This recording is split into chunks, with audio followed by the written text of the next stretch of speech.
আসসালামু আলাইকুম।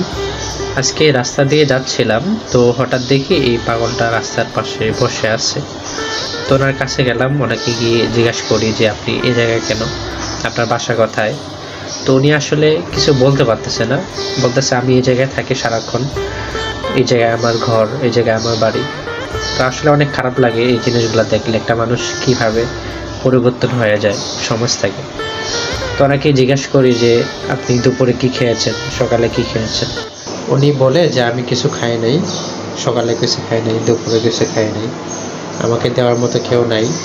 তো আসলে এই জিনিসগুলা দেখে বা এই জিনিসগুলো শুনে খুব খারাপ লাগে। তারপর আমি আমার বাইকে করে যাচ্ছিলাম, আমরা বাইকটা থেমে আমি তার জন্য কিছু খাবার নিয়ে আসি। সে অনেক খুশি হয়।